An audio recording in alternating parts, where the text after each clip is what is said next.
Yes. ടിപ്പറിൻ്റെ കാര്യത്തിൽ ഈ അപകടം ഉണ്ടാകുന്നതിന് മുമ്പ് തന്നെ നമ്മൾ ആ വിഷയം ചർച്ച ചെയ്തിരുന്നു. അപ്പോൾ ടിപ്പറിൻ്റെ ഒരു നിയന്ത്രണം എന്ന് പറഞ്ഞാൽ 1.5 മണിക്കൂർ കാലത്ത്, 1.5 മണിക്കൂർ വൈകിട്ട്, അല്ലെങ്കിൽ അങ്ങനെയുള്ളതാണ് അതിൻ്റെ ഒരു നിയന്ത്രണ രീതി. അപ്പോൾ ഈ അപകടത്തിന് മുമ്പ് തന്നെ ഞങ്ങളൊരു കാര്യം അവരുമായി ബന്ധപ്പെട്ടവരോടെല്ലാം പറഞ്ഞു.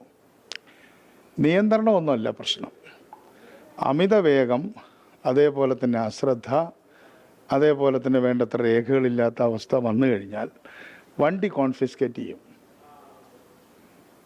അല്ലാതെ നിയന്ത്രണം അല്ല പ്രധാനം. ഇപ്പം നിയന്ത്രണം കൂടുന്തോറും ഒരു സ്പീഡ് കൂട്ടുകയാണ്. 2 മണിക്കൂർ ഒതുങ്ങിക്കിടന്നിട്ട് പിന്നെ എടുത്ത് പായുകയാണ്. അപ്പോൾ നമുക്ക് നിയന്ത്രണമായേക്കാൾ സ്വയം നിയന്ത്രിച്ചോളണം.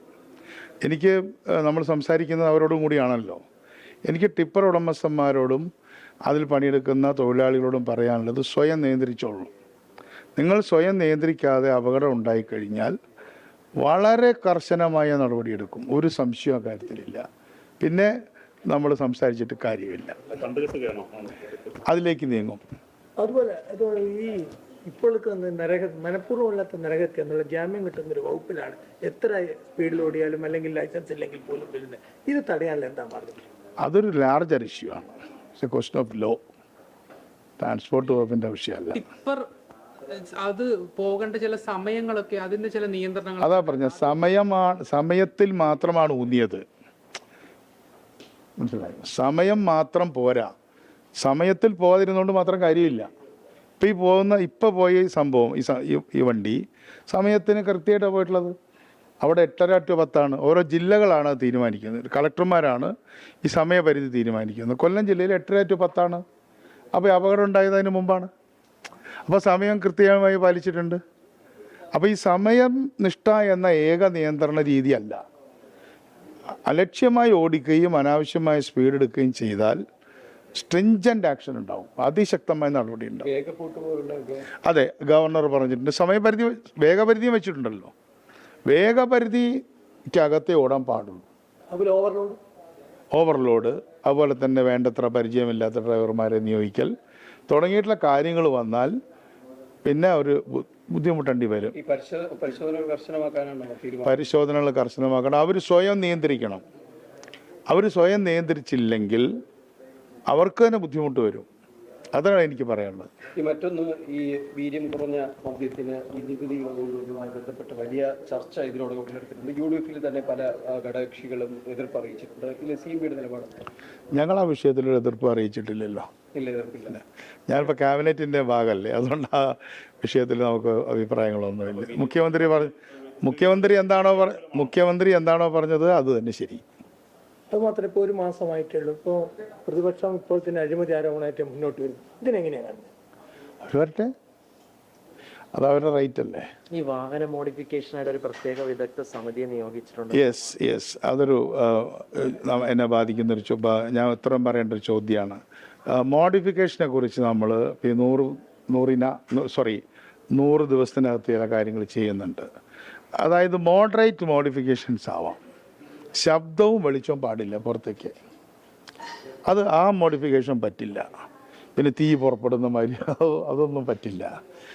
പക്ഷേ ഈ പറഞ്ഞതുപോലെ ഒരു പെർമിറ്റിംഗ് മോഡിലാണ് ഞങ്ങൾ പൊതുവിൽ പോകുന്നത്.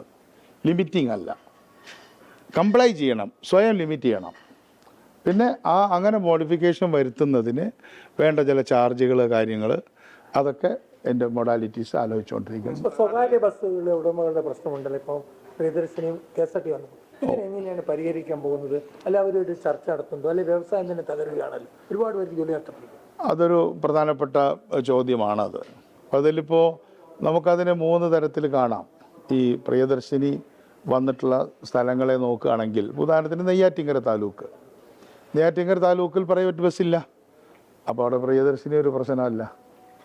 അതേപോലെ തന്നെ മലപ്പുറം ജില്ലയിൽ പൊതുവിൽ KSRTC കുറവാണ്. അപ്പോൾ അവിടെ പ്രൈവറ്റിനൊരു പ്രശ്നമില്ല. 3ാമത്തെ ഇടങ്ങളിലാണ് പ്രോബ്ലം ഉള്ളത്. അതായത് പ്രിയദർശിനിയുണ്ട്, പ്രൈവറ്റും ഉണ്ട്. ഓക്കെ. അപ്പോൾ അവിടെ ഉള്ള കാര്യങ്ങൾ അവരെല്ലാം വളരെ അവരുടെ ഭാരവാഹികളെല്ലാം വന്നിരുന്നു. അപ്പോൾ ഞങ്ങൾ അവരോട് വളരെ അനുഭവപൂർണ്ണമായിട്ട് തന്നെയാണ് സംസാരിച്ചത്.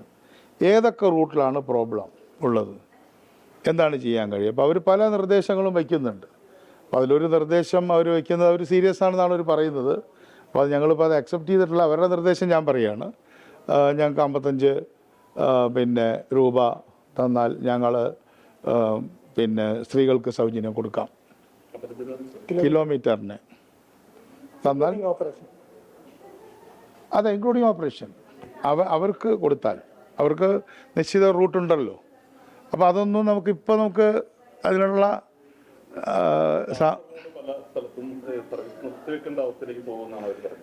ചില സ്ഥലത്ത്, എല്ലാ സ്ഥലത്തും ഒന്നുമല്ല. അപ്പോൾ അത് നമുക്ക് കേസ് ബൈ കേസ് നോക്കാം. അത് അവർക്കൊരു പ്രശ്നമില്ലാന്നോ അവരെന്തെങ്കിലും ചെയ്തോട്ടെ എന്നുള്ള ചിന്തയില്ല. മാത്രമല്ല, ഇപ്പോൾ നമുക്ക് ഒരു ചെറിയ ആനുകൂല്യം നമ്മൾ കൊടുത്തല്ലോ, അതെല്ലാവർക്കും കൊടുത്തു. അതായത് അവരുടെ ടാക്സ് 50% കുറച്ചു. അതിൻ്റെ ഭാഗമായിട്ട് അവർക്ക് ഒരു വർഷത്തിൽ ഒരു 50,000 രൂപയുടെ അടുത്തൊക്കെ അവർക്ക് ആനുകൂല്യം കിട്ടും. അതൊരു നമ്മുടെ പോളിസിയാണ്. എന്ന് പറഞ്ഞാൽ പബ്ലിക് ട്രാൻസ്പോർട്ട് ഓപ്പറേറ്റ് ചെയ്യുന്ന ഇൻവെസ്റ്റേഴ്സാണ് അവരാണ് പബ്ലിക് ട്രാൻസ്പോർട്ടിൽ ഇൻവെസ്റ്റ് ചെയ്തിട്ടുള്ളത്.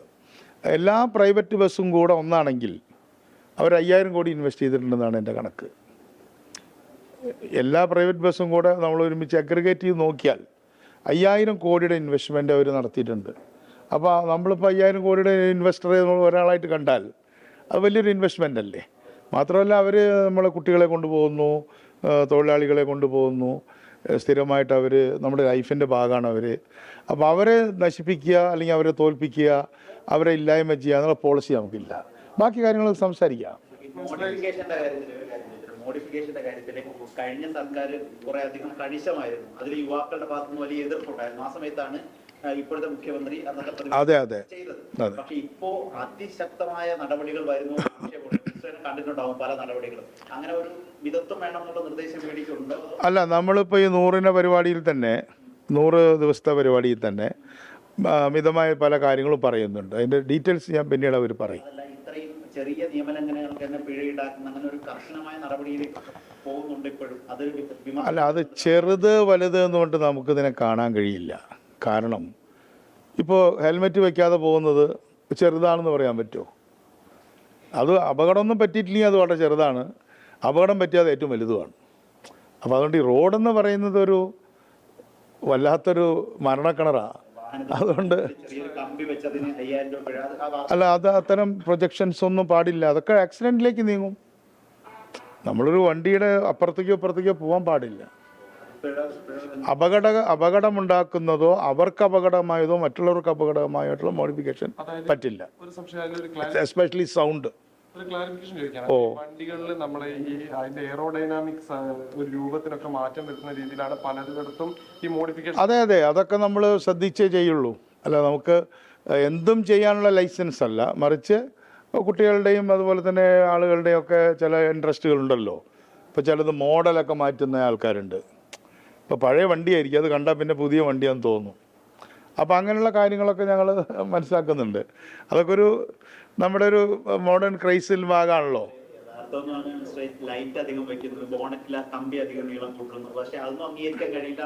അല്ല, അത് അംഗീകരിച്ചാൽ അവർക്കും ദോഷമല്ലേ?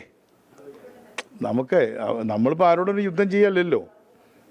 ഞാൻ പറഞ്ഞില്ലേ, ഏറ്റവും ചെറിയൊരു കാര്യം ഫെയ്റ്റലാവുന്നൊരു കാര്യമാണ് ഈ റോഡ് എന്ന് പറയുന്നത്. ഇപ്പോൾ നമ്മളിപ്പോൾ വേറൊരു കാര്യം കൂടെ ഞാൻ നിങ്ങളോട് ചോദിക്കാതെ പറയാം. റോഡ് സേഫ്റ്റിക്ക് നമ്മൾ ഏറ്റവും വലിയ ഇമ്പോർട്ടൻസ് കൊടുക്കുകയാണ്. റോഡ് സേഫ്റ്റിയുടെ ഒരു സാക്ഷരത ഒരു യജ്ഞമായിട്ട് നമ്മൾ ഈ 100 ദിവസത്തിനകത്ത് കൊണ്ടുവരികയാണ്. അപ്പോൾ അതിലിപ്പോൾ ഉദാഹരണത്തിന് ഞങ്ങളിപ്പോൾ ചെയ്തൊരു കാര്യം ചെയ്യാൻ പോകുന്നത്, ഇപ്പോൾ ഡൽഹിയിലെ കാര്യം നിങ്ങൾക്ക് എന്നെക്കാൾ അറിയുണ്ടാവും. നമ്മുടെ ഈ സീബ്ര ലൈൻ വളരെ വീതി കുറവാണ്. അപ്പോൾ സീബ്ര ലൈനിൻ്റെ 2 സെറ്റത്തും വണ്ടി വന്ന് നിൽക്കും. അതിൻ്റെ നടുക്ക് കൂടെ വേണം നമ്മൾ ഈ നൂൽപ്പാലത്തിൽ കൂടെ പോകുന്ന പോലെ പോകാനായിട്ട്. അപ്പോൾ ആളുകളപ്പോൾ സീബ്ര ലൈൻ അവോയ്ഡ് ചെയ്യും. അപ്പോൾ ഞാൻ വന്നതിന് ശേഷം അവിടെ നടത്തിയ ചർച്ചയുടെ ഭാഗമായിട്ട് പറഞ്ഞത്, സീബ്ര ലൈൻ പ്രധാനപ്പെട്ട ജംഗ്ഷനിൽ വൈഡൻ ചെയ്യുക. ഉദാഹരണത്തിന് ആദ്യം ചെയ്യാൻ പോകുന്നത് സെക്രട്ടേറിയറ്റിന് മുമ്പിലാണ്. അപ്പോൾ അവിടെ എപ്പോഴും ആൾ ക്രോസ് ചെയ്യുമല്ലോ. അപ്പോൾ അവിടെ വൈഡൻ ചെയ്യുക. വൈഡൻ ചെയ്യുമ്പോൾ സീബ്ര ലൈനിൻ്റെ തൊട്ടടുത്ത് വന്ന് നിൽക്കുന്ന വാഹനങ്ങളെ നമുക്ക് പേടിയില്ല. ഇനി അവർക്കും ഒരു സൗകര്യം നടുക്ക് കൂടെയാണ് ആൾക്കാർ പോവുക. പിന്നെ പെഡസ്ട്രിയൻസും കാൽനട യാത്രക്കാർക്കും അവരുടേതായിട്ടുള്ള ചില കാര്യങ്ങൾ നമ്മൾ അവർ പിഴയൊന്നും ഈടാക്കാനല്ല. ഇപ്പോൾ ഒരു സീബ്ര ലൈൻ കിടക്കുന്നുണ്ടെങ്കിൽ അതിലൂടെ പോകണം.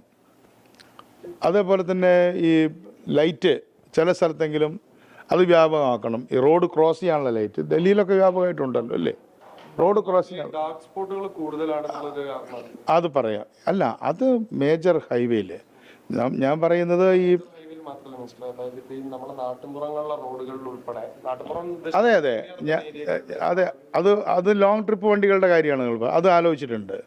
ഈ ബ്ലാക്ക് സ്പോട്ടുകൾ ഉണ്ടല്ലോ, ആ ബ്ലാക്ക് സ്പോട്ടുകൾ ഇന്നലെ വിശദമായ ചർച്ചയുണ്ടായിരുന്നു. അത് ഐഡൻറ്റിഫൈ ചെയ്തിട്ട് ചില ജോമെട്രിക്കൽ ചേഞ്ചസ് വരുത്തുന്നുണ്ട്. അതിപ്പോൾ ഈ 100 ദിവസത്തെ പരിപാടിയിലുണ്ട്. എല്ലാം നമ്മൾ കുറേ കാര്യങ്ങൾ ആലോചിച്ച് ബ്ലാക്ക് സ്പോട്ടുകൾ ഡിസ്കസ് ചെയ്തിട്ട് അത് ഐഡൻറ്റിഫൈ ചെയ്തിട്ട് അവിടെ ചെറിയ ചില മാറ്റം വരുത്തിയാൽ മതിയാവും. ചിലപ്പോൾ ഒരു സ്ട്രീറ്റ് ലൈറ്റ് ഇല്ലാത്തായിരിക്കും അവിടുത്തെ പ്രശ്നം.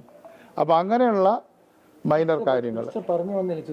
ഇപ്പൊ കാൽനട യാത്രക്കാർക്ക് കുറച്ച് റെസ്ട്രിക്ഷൻ അല്ലെങ്കിൽ അവർക്ക് പിഴയല്ലെങ്കിൽ അവർക്ക് നിർദ്ദേശങ്ങൾ, അവർക്ക് അല്ല എഡ്യൂക്കേഷൻ അല്ലെങ്കിൽ ബോധവൽക്കരണം, അത് കുട്ടികളെ തന്നെ നമ്മൾ നന്നായിട്ട് പഠിപ്പിച്ചിട്ട് അപ്പോൾ അവർ നല്ലതായിട്ട് ലൈനുള്ളടുത്ത് അതിൽ കൂടി തന്നെ മുറിച്ച് കിടക്കണം എന്നുള്ള നിർദ്ദേശം തരും. ഒരു നിർദ്ദേശം അത് എന്നിട്ട് പഴയൊന്നുമില്ല. പക്ഷേ അവർക്കതാണ് അവരതങ്ങനെ ശീലിക്കുമല്ലോ. Zebra lines are not meant for zebras എന്നാണ് എൻ്റെ ഒരു